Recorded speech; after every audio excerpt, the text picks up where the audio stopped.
E olha só, nós temos agora uma excelente notícia. Foi encontrada há pouco em Ourinhos, interior de São Paulo, parte da família que estava desaparecida. Nós vamos conversar. Agora que você já sabe que os familiares estão lá em Ourinhos, no interior de São Paulo, e toda essa emoção que você vive todos esses dias, a gente saiu daqui falando em arrebatamento. A essa altura você sabe que 4 estão seguros lá em Ourinhos. O que você acha, pelas informações que você tem, que se passou na cabeça deles? Que história é essa, Patrícia? O que você avalia do que aconteceu? Boa tarde. Eu acho assim que eles seguiram a Bíblia, né, conforme a razão humana, né? Então eles acreditaram, né, por falsos profetas, numa profecia que revelaria data, hora e dia, coisa que a Bíblia mesmo verdadeiramente não revela. Então isso para mim, na minha mente, não entrou, porque eu conheço a Bíblia já de um tempo e eu sei que o que eles pregavam não existia, mas a minha família infelizmente caiu nisso, né? Caiu nessa mentira e seguiram a ferro e fogo, né? Ok, Colim, muito obrigada pelas suas informações. A Patrícia, sem dúvida, ela está aí um pouco mais confortada, um pouco mais tranquila, né, Percival, com tudo o que aconteceu. As 4 pessoas foram encontradas. Agora, é interessante que se fala muito no Apocalipse. Eu tive em Patmos, na Grécia, que é a ilha onde João recebeu a inspiração do Apocalipse. E, aliás, lá tem uma escola do Apocalipse. E essa palavra Apocalipse, Daísa, quer dizer revelação, descortinar o véu. Ela não data assim, o mundo vai acabar no dia tal. A religião impõe restrições, obrigações, etc. Mas a fé não. Você toma a decisão de acordo com a sua concepção, com a sua fé. Amém, pessoal? Sim ou não? Compreenderam o que eu estou falando? A religião evangélica proíbe beber vinho. É ou não é? Ah, o vinho. Não é assim? Pois eu bebo vinho. Eu bebo cálice de vinho. Mas, às vezes não bebo, às vezes bebo. Isso depende do momento. Amém, pessoal? A religião proíbe beber cerveja. Eu bebo cerveja. Quando eu estou com vontade, eu bebo cerveja e acabou. E quem é que vai me dizer para não beber? Quem é que vai me dizer que eu não beber? E sabe por que eu bebo? Porque a minha consciência não desaprova. Amém, pessoal? Entendeu? Eu não estou querendo dizer para você beber ou não beber. Isso é problema seu. A sua fé é quem tem que dirigir a sua vida. E não a minha. A minha fé. Compreende o que eu estou falando? Sim ou não? Agora, bispo, isso é um escândalo. O senhor falar uma coisa dessa. Pode ser um escândalo para os outros. Para mim não é. É pecado. Mas, bispo, se o senhor fala beber cerveja, aí o que acontece? As pessoas vão beber, vão se embriagar, vão... Enfim. Vai acontecer uma coisa, uma tragédia na vida delas, porque as pessoas às vezes bebem e dirigem, enfim, matam os outros também. Olha, eu vou dizer para você uma coisa. A fé que Deus nos dá faz a gente ser livre para decidir o que é melhor ou não para nós. O que é pecado para você pode não ser para mim, e o que é para mim pode não ser para você. Então quem vai dirigir a sua vida não é a religião, mas a sua fé. Amém?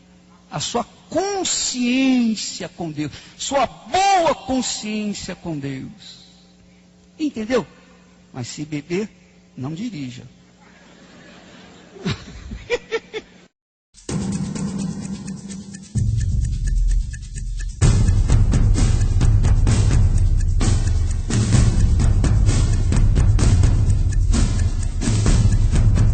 This is Sky News with Paula Middlehurst. Well, there have been extraordinary scenes in Berlin tonight as thousands of people gathered to hear Barack Obama deliver key foreign policy speech on his current European tour. Democratic presidential hopeful laid out his vision for America's place in a new world order, saying he was speaking as a proud citizen of the United States and a fellow citizen of the world. The view that America is part of what has gone wrong in our world, rather than a force to help us make it right, has become all too common. Yes, there have been differences between America and Europe, No doubt there will be differences in the future, but the burdens of global citizenship continue to bind us together.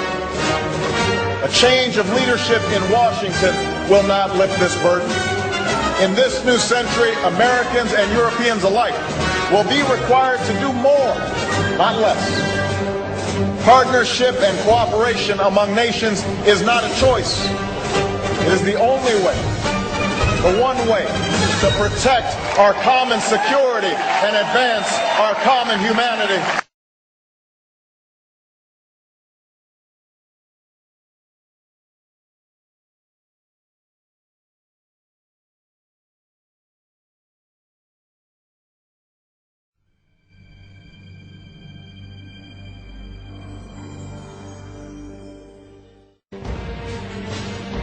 Quando? Tá bom, já chega. Não dê ouvidos a ele. Só tem conspirações nessa cabeça. Conspirações não. Conspiração, no singular. Desde os tempos do Antigo Egito, existe um único grupo de indivíduos poderosos guiando o curso da humanidade. Mas o homem comum prefere acreditar que eles não existem, o que facilita o sucesso deles. Efeito estufa, golpes militares no terceiro mundo, atores eleitos para cargos públicos. A proliferação de cafés, germes vencendo antibióticos e bandas jovens. Que há? Quem lucra com esse lixo? Quem será?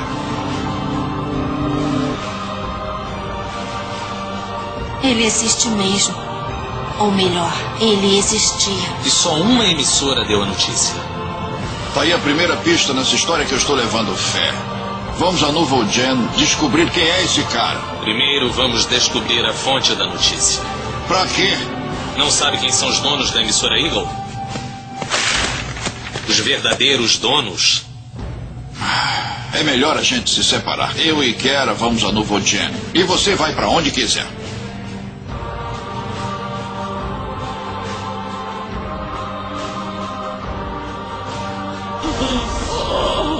Roubou arquivos de nosso computador. Só me diga o que descobriu. Flúor aplicado sobre os dentes não previne cáries. Ele só faz os dentes serem identificáveis por satélites. Diga-me que sabe.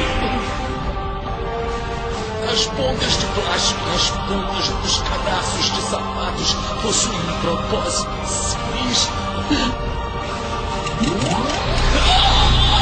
Diga-me o que sabe. Existe uma bala mágica. Ela foi forjada pelos místicos Illuminati para nos impedir de saber a verdade.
Olá, boa noite. Nós voltamos com informações ao vivo sobre o tremor de terra que atingiu São Paulo na noite desta terça-feira. O tremor teria começado por volta das 9 horas da noite. Muitos moradores de vários bairros da região e até de regiões como Santos, Ribeirão Preto sentiram esse tremor. O tremor teria acontecido a cerca de 270 quilômetros de Santos e teria atingido 5,2 graus na escala Richter. Ele foi sentido em várias cidades do estado, como eu falei agora há pouco. A ligação dos bombeiros não para, são cerca de 400 chamadas. E nós vamos ao vivo com o repórter Romeu Piccoli, que está na zona norte de São Paulo. Romeu, informações aí ao vivo de moradores que tenham sentido o tremor?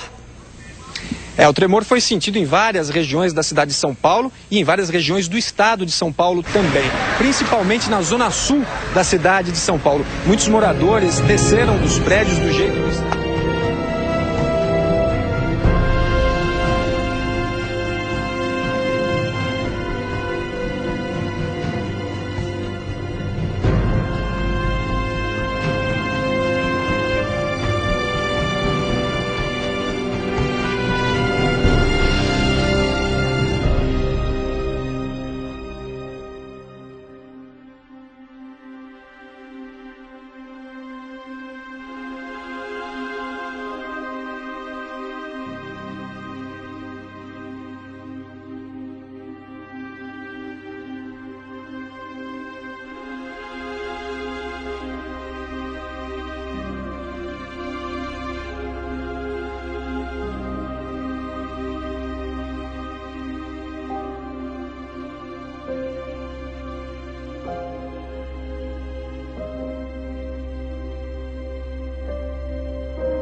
Definition, in a numerological sense, 10 is the Alpha and the Omega, or the God.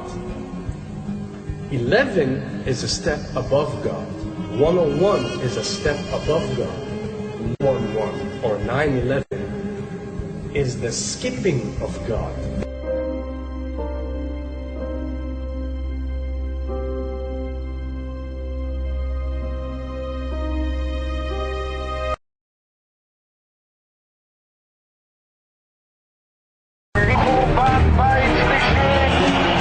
Imagine as cenas. Nas ruas, motoristas somem de uma hora para outra enquanto dirigem os carros. Os acidentes são inevitáveis.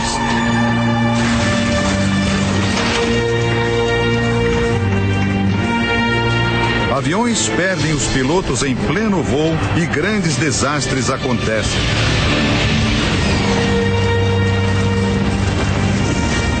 Num piscar de olhos, milhões de pessoas desaparecem em todo o mundo. Seria este o cenário do arrebatamento, uma das profecias mais discutidas e temidas de todos os tempos. De acordo com a Bíblia, o arrebatamento será um evento sobrenatural, que transforma os escolhidos por Deus em espíritos subitamente transportados ao céu. Com isso, os fiéis arrebatados ficariam livres de uma série de catástrofes.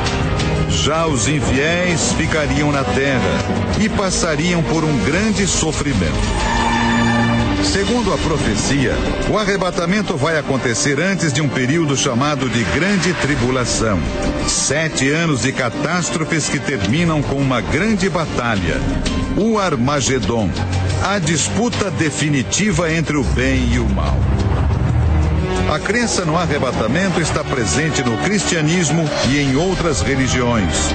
O Islã, por exemplo, ensina que uma forte tempestade de vento destruirá o mundo e que fiéis muçulmanos serão salvos pelo profeta Maomé.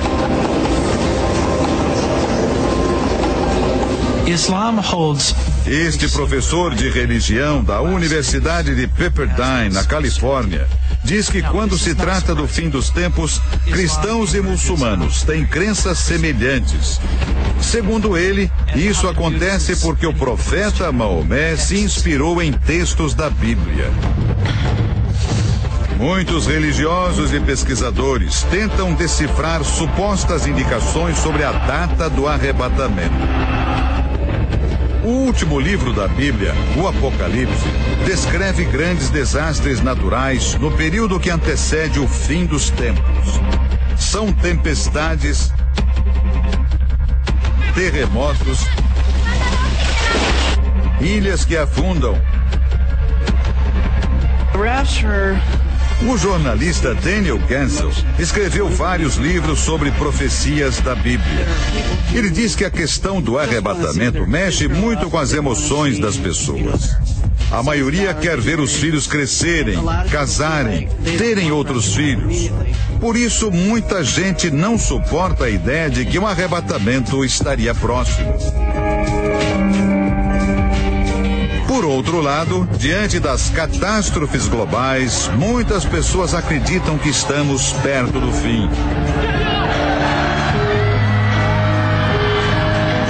A profecia descreve um cenário desolador.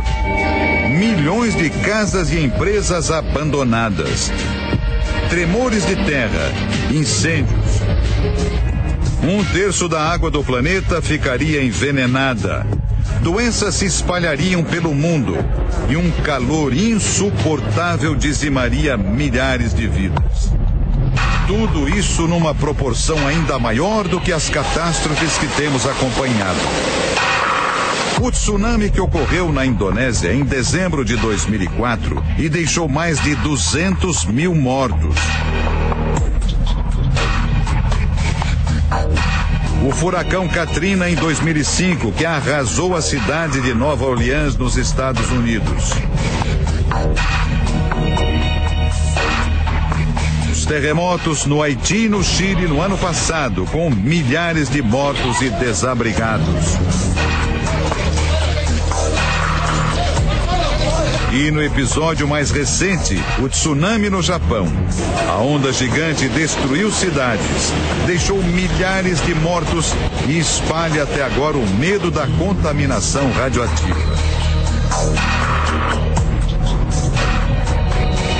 Segundo as profecias, depois do arrebatamento, o mundo entraria em colapso. Os sistemas de saúde, por exemplo, iriam parar de funcionar.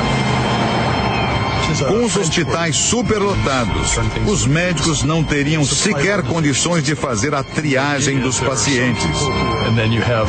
Este especialista em situações de emergência explica que a palavra triagem significa reunir as pessoas em grupos de 3. No primeiro grupo estão aqueles que, não importa o que os médicos façam, não têm chance de sobreviver. No segundo grupo, os feridos que podem esperar um pouco mais para receber tratamento. E por último, as pessoas que precisam de tratamento imediato para evitar a morte. Diante do sumiço de uma parte da humanidade, o planeta mergulharia num caos profundo. Este é o autor dos livros que deram origem a filmes e séries de TV sobre o arrebatamento. Ele lembra do caos que seguiu o blackout de 1977, ocorrido em Nova York. Diz que quem já viveu uma situação de falta de energia sabe como é. Bastam alguns dias sem eletricidade para a comida estragar nas geladeiras, o abastecimento de água ser cortado, os sinais de telefonia desaparecerem. Seria isso em escala mundial. O jornalista acredita que durante a tribulação muitas pessoas tentarão recorrer à Bíblia numa última tentativa de se reconciliar com Deus. Mas neste período seria muito difícil conseguir se salvar. O livro do Apocalipse descreve que a tribulação vai durar 7 anos. Depois disso, haverá a ascensão de um líder mundial carismático e ao mesmo tempo maligno. Um homem persuasivo e articulado que vai enganar a todos. É o chamado Anticristo. Para o documentarista Joel Rosenberg, o anticristo poderia ser um comandante militar, um líder religioso ou um político. Alguém capaz de mobilizar multidões. De acordo com os textos bíblicos, a destruição orquestrada pelo anticristo vai atingir o clímax pouco antes do retorno de Jesus. Este teólogo diz que este período de caos e decadência moral pode ser comparado ao que antecedeu o dilúvio de Noé. Ele lembra que a Bíblia descreve que dias antes do dilúvio, as pessoas comeram e beberam, casaram e descasaram, até que veio a água e levou tudo embora. Todos os incrédulos foram banidos da terra. Guerras, epidemias, fome e desastres naturais.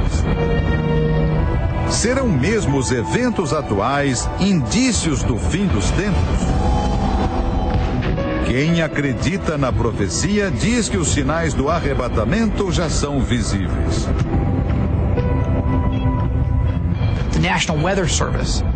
O documentarista diz que as profecias bíblicas podem ser comparadas aos serviços de previsão do tempo. Para ele, os profetas são como os meteorologistas. Antecipam grandes tempestades e desastres naturais para que as pessoas possam se proteger. Cabe a cada um decidir se vai se refugiar enquanto é tempo.